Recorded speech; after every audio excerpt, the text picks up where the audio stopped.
Timnas Indonesia U20 menjalani laga hidup mati melawan musuh bebuyutan Vietnam dalam kualifikasi Piala Asia U20 Minggu malam 18 September. Hanya yang menang dalam laga ini yang lolos ke babak final yang digelar di Uzbekistan pada 2023 mendatang. Laga terakhir kualifikasi ini menjadi penentu apakah Indonesia U20 atau Vietnam U20 yang lolos ke Uzbekistan. Pasalnya poin kedua tim sama, yaitu 6. Jumlah memasukkan gol juga sama, yaitu 9 gol, serta sama-sama kemasukan 1 gol. Selain laga hidup mati, melawan Vietnam menjadi ajang balas dendam.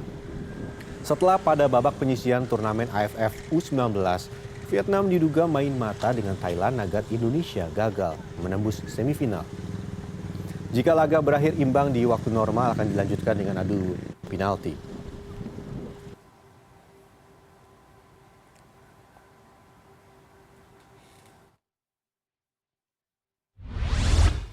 Indonesia akan menghadapi Vietnam pada pertandingan terakhir grup F. Duel ini akan berlangsung menarik karena kedua tim akan bersaing untuk memperebutkan posisi juara grup. Kita sudah bergabung dengan koresponden CNN Indonesia, Miftahul Faridil. Selamat sore, Farid. Sepertinya malam ini akan ada pertandingan yang seru. Pertemuan terakhir Indonesia melawan Vietnam terjadi pada Piala AFF U19 2022 pada Juli lalu. Ada sedikit kontroversi hingga berujung protes PSSI ke AFF. Lalu Farid, kira-kira bagaimana Anda melihat permainan malam hari ini? Benny, malam ini ada tensi yang lebih menarik dari dua pertandingan sebelumnya. Karena pertama, tadi Anda sudah mention soal ada sedikit rasa kesal yang dirasakan oleh sejumlah pemain timnas Indonesia U20 yang juga masih menjadi bintang di U19 yang kemarin berlaga dalam babak penyisihan di Piala AFF 2022 kemarin, dan harus gigit jari karena ada main mata atau dagelan kalau mereka menyebutkan permainan antara Vietnam melawan Thailand sehingga mereka gagal lolos ke babak semifinal. Malam ini mereka ingin menuntaskan dendam itu, rasa sakit hati itu, rasa kesal itu dalam laga yang menentukan apakah Indonesia akan lolos ke Piala Asia U20 di tahun 2023 yang digelar di Uzbekistan. Jadi ada banyak sekali hal yang menjadi alasan kenapa Indonesia harus menang pada malam ini, Benny.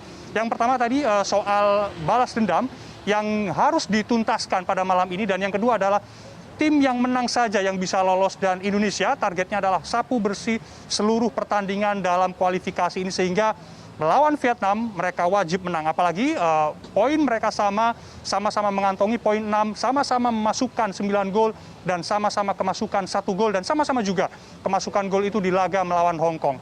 Pemain Indonesia mengatakan bahwa mereka sangat siap secara fisik dan mental, dan ada motivasi tersendiri karena informasinya ada banyak sekali supporter Indonesia yang akan memenuhi Stadion Gelora Bung Tomo ini setelah dua pertandingan sebelumnya hanya didatangi sekitar 2.000-an supporter saja. Malam ini memang terasa lebih karena dua pertandingan sebelumnya saya melihat di malam inilah lebih banyak supporter yang datang sejak sore tadi, Benny, dan kita berharap dukungan dari supporter ini mampu memecut semangat dari tim nasional Indonesia untuk tidak gentar ketika menghadapi sosok atau tim yang selama ini menjadi musuh bebuyutan mereka, yaitu Vietnam.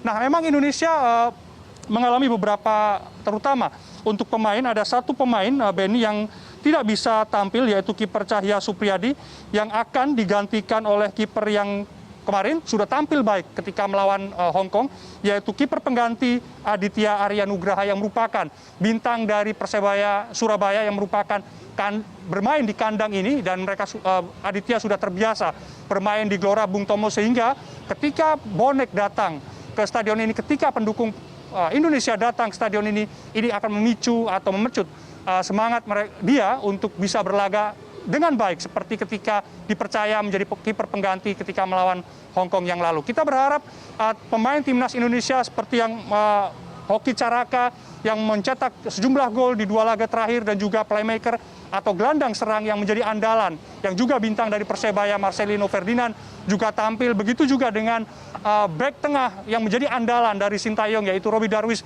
juga tampil pada malam ini, dan saya tidak melihat ada alasan Indonesia bisa kalah dari Vietnam dengan komposisi pemain yang cukup baik, Benny, malam ini, dan kedalaman di pemain pengganti juga cukup baik, sehingga tinggal mental lah dan bagaimana kejelian para pemain untuk memanfaatkan sejumlah peluang yang nantinya mereka diciptakan untuk bisa menjadi gol. Kita berharap bahwa pertandingan ini bisa happy ending, kita berharap bahwa Indonesia U20 bisa lolos Uzbekistan pada 2023 sebagai dahaga atas prestasi yang dituntut oleh supporter Indonesia, sehingga bukan hanya soal Sintayong, tapi juga bagaimana kemudian Indonesia bisa berlaga di level, bukan hanya level Asia Tenggara, tapi juga level Asia. Malam ini, Benny, menjadi penentuan akhir dari perjalanan apakah Indonesia bisa lolos ke Piala Asia U20 di 2023 atau Vietnam yang kemudian bisa mencuri peluang dan akhirnya bisa lolos ke Uzbekistan. Kita masih menunggu bagaimana jalannya pertandingan ini yang akan digelar, kick-off-nya pada pukul 8 malam, dan secara jelas Sintayong mengatakan sangat percaya diri dengan komposisi pemain yang dia miliki, baik pemain inti yang nantinya akan dipilih untuk berlaga di lebih dahulu di babak pertama ataupun di bangku cadangan. Ada banyak deretan pemain yang bisa diandalkan yang sewaktu-waktu kemudian karena pertimbangan skema, pertimbangan strategi untuk bisa diharapkan bisa menggantikan pemain yang sudah diplot sebagai line up. Kita masih menunggu pertandingan ini dan tentu saja untuk mendatangkan supporter banyak sekali yang upaya yang sudah dilakukan, Benny, termasuk juga beberapa hari belakangan ini warga Surabaya terbiasa di tiap-tiap traffic light atau lampu merah di Surabaya, kita diperdengarkan suara wali kota Surabaya, yaitu Eri Cahyadi, yang menyuarakan untuk warga Surabaya datang ke stadion untuk mendukung timnas Indonesia. Dan bahkan hari ini untuk tiket ekonomi juga lebih murah, yaitu dari 75 menjadi 60.000. Bahkan juga pemerintah kota Surabaya membagikan giveaway bagi 10 warga beruntung untuk bisa menyaksikan pertandingan pamungkas antara Indonesia melawan Vietnam dari tribun VIP. Tentu saja untuk VIP tiketnya 250.000, cukup berat bagi warga Surabaya untuk bisa datang ke tribun ini. Tapi tadi saya lihat ada banyak sekali warga yang datang, terutama mereka yang dari segmen keluarga, mengajak anak mereka, mengajak istri mereka, dan mereka datang sejak sore tadi, dan mereka yakin bahwa Indonesia bisa menang pada malam ini, Benny. Ya, Farid, tadi Anda menyebut cukup menarik untuk membawa penonton bisa lebih banyak, sempat diumumkan di traffic light begitu ya, bahkan tiket juga dibuat murah gitu. Lalu bagaimana antisipasi keamanan untuk penyelenggaraan pertandingan nanti malam?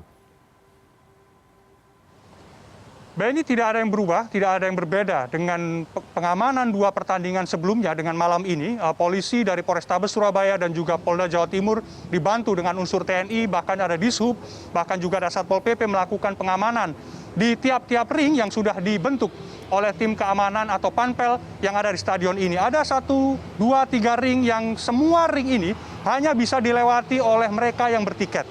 Artinya hanya mereka yang bertiket saja yang bisa masuk ke ring-ring ini, sehingga sistem keamanan berlapis ini yang kemudian menjadi andalan sebelumnya ketika laga-laga Persebaya dipertandingkan di stadion ini, sehingga ketika laga timnas Indonesia bertanding di Stadion Gelora Bung Tomo, sistem yang sama diberlakukan sehingga ada keteraturan, Benny. Tadi dibagi jelas pintu-pintu masuk berdasarkan gate yang kemudian tidak terjadi kerumunan. Bukan hanya soal pengaturan terkait bahaya COVID-19, tapi juga keteraturan ini untuk kenyamanan bagi supporter, terutama mereka yang membawa keluarga, terutama mereka yang berusia lanjut, tadi juga terlihat datang ke stadion untuk mendukung Indonesia. Sejauh ini pengamanan cukup baik dan kita berharap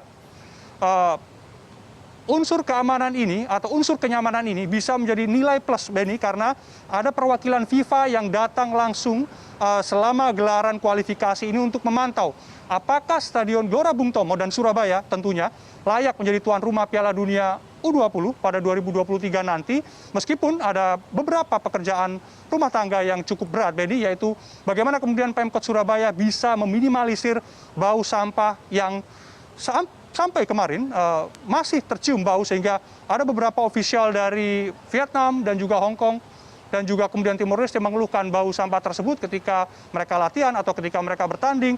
Dan ini menjadi catatan penting untuk Surabaya bisa menjawab komplain dari para kontestan untuk kualifikasi Piala Asia ini. Dan meskipun kita tahu bahwa seluruh upaya sudah dilakukan, kita berharap Surabaya bisa memiliki nilai plus dalam melakukan penghelatan pertandingan kualifikasi Piala Asia ini, sehingga di tahun depan bisa menjadi tuan rumah Piala Dunia yang salah satunya juga direncanakan akan dilakukan di Surabaya, dan ini bergantung pada penilaian tim FIFA yang hadir selama gelaran kualifikasi Piala Asia ini, Benny. Baik, terima kasih Farid. Kita berharap juga pertandingan malam ini berjalan aman, lancar, tidak ada bau, dan juga ada kemenangan untuk tim Indonesia. Selamat bertugas kembali.